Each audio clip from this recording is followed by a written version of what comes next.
हमारे देश की आबादी कुल 130 करोड़ है, वास्तविक आबादी 130 ही करोड़ है।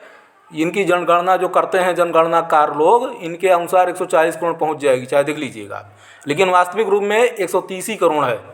हमें क्या करना है, हमने एक मॉडल दिया है, हमें 13 हज़ार की आबादी पर एक एक वस्तु के दो दो व्यापारी रखने हैं। हमने आपको पहले ही बताया था कि चूँकि कलयुग में धर्म का एक ही चरण रह गया है, हरिनाम कीर्तन, और एक ही आश्रम पद्धति बची है, वह गृहस्थ आश्रम। गृहस्थ आश्रम में 360 प्रकार की वस्तुएं प्रयोग की जाती हैं और ये 360 प्रकार की वस्तुएं पूरी मुद्रा पर आधारित हैं। हमने कहा कि एक एक वस्तु के हमें दो दो व्यापारी रखने हैं 13,000 की आबादी पर, यानी 65-6500 की आबादी पर 1300 मुखिया हमें एक एक परिवार में मानना पड़ेगा, अर्थात एक एक परिवार में 5 सदस्य अगर लिए जाएं तो। वर्तमान समय में कैसे मुद्रा हम निकालेंगे, कैसे बजट आएगा, इसका देखिए आप जरा। वर्तमान समय में केवल एक वस्तु गेहूं का यहाँ विवरण ले रहा हूँ। सरकार द्वारा निर्धारित गेहूं का मूल्य 1800 रुपये है, 1800 रुपये प्रति कुंटल, जबकि 1 किलो गेहूं की लागत पूरा करने में 8 रुपये आता है, 8 रुपये आता है, यानी 800 रुपये प्रति कुंटल किसान को 1 किलो गेहूँ, पूरा 1 कुंटल गेहूँ तैयार करने में लगता है, 800 रुपये प्रति कुंटल। अगर इनसे व्यापारी 50% के हिसाब से अपना लाभ ले, 1200 रुपये में ले, और 1200 रुपये से व्यापारी ग्राहक को 1800 में दे, तो उसे 600 रुपये का लाभ होता है। अब यहाँ पे देखिए, आमतौर पे अगर देखा जाए, जो गृहस्थ आश्रम में अपना वास्तविक रूप से जीवन व्यतीत कर रहे हैं, जिनकी सदस्य संख्या 5 हो जिनके परिवार में, उनके यहाँ 40 किलो गेहूँ हर माह लगता है। समझ रहे हैं, 40 किलो गेहूँ हर माह लगता है, और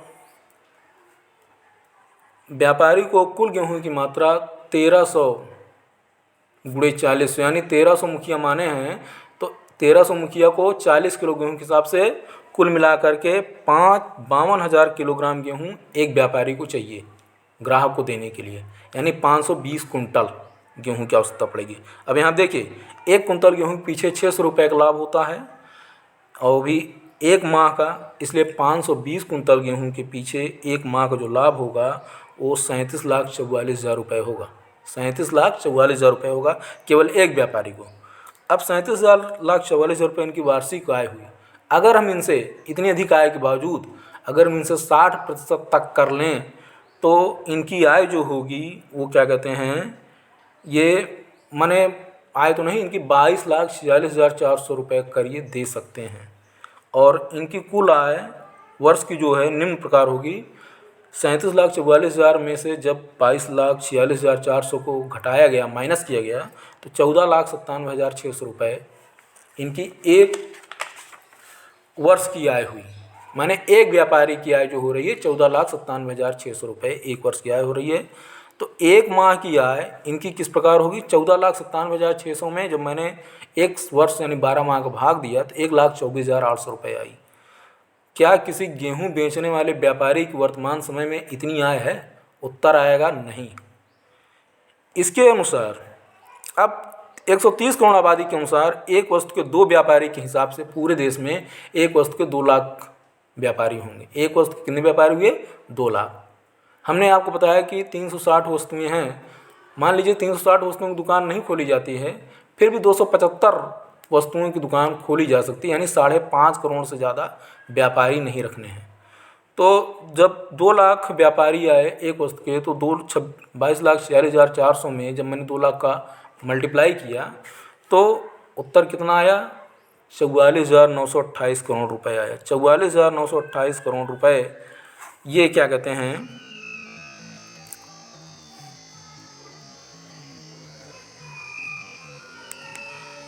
करोड़ रुपए आया। अब ये 2 लाख व्यापारियों द्वारा दिया गया कर है। अब यहाँ पे 275 गुना और कर दीजिए इसका, क्योंकि 5.5 करोड़ व्यापारियों की संख्या आप रख रहे हैं 360 वस्तुओं के हिसाब से, तो 275 गुना ही रखिए, सटना की 360 के हिसाब से रखिए, तो 275 गुना के हिसाब से अगर हम रखेंगे 44,928 का मल्टीप्लाई करेंगे तो 123,55,200 करोड़ रुपये आया है। ये कर मध्यम वर्गीय व्यापारियों द्वारा प्रदान किया गया है, जबकि उच्च वर्ग के व्यापारी आपके यहाँ पड़े ही हैं।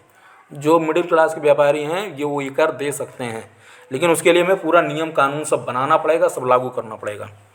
अब यहाँ पे आइए, फिर उसके बाद 1 करोड़ व्यापारी इस देश में ऐसे हैं जो कि क्या कहते हैं 1 करोड़ कर बड़े आराम से दे सकते हैं। अगर हम 1 करोड़ व्यापारी में 1 करोड़ को गुणा कर दें तो 100 लाख करोड़ आता है। 123 करोड़ में 100 लाख का अगर गुणा करें, अरे प्लस करें, तो 223,55,200 करोड़ रुपए ये टैक्स के रूप में आया।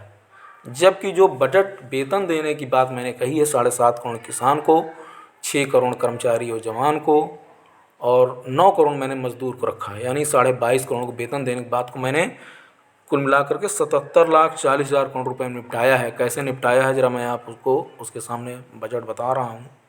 सबसे पहले हम किसान को लेते हैं।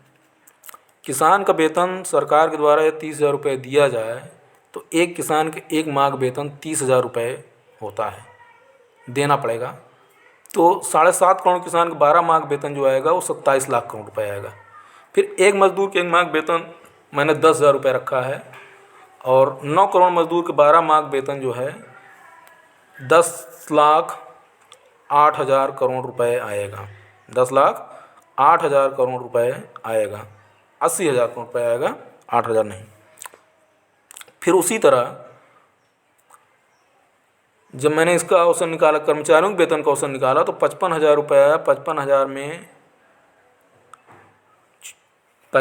में मैंने क्या कहते हैं कुल मिलाकर के जब पूरा 12 माह का निकाला है कर्मचारी जवान का, तो 26,40,000 करोड़ रुपए तो कर्मचारियों का आया है, और जवान को जो है 13,20,000 करोड़ रुपए। जब मैंने इसको टोटल जोड़ा है 27 लाख करोड़, 26,40,000 करोड़, 13,20,000 करोड़, 10,80,000 करोड़ रुपए, तो टोटल 77,40,000 करोड़ रुपए ये आ रहा है।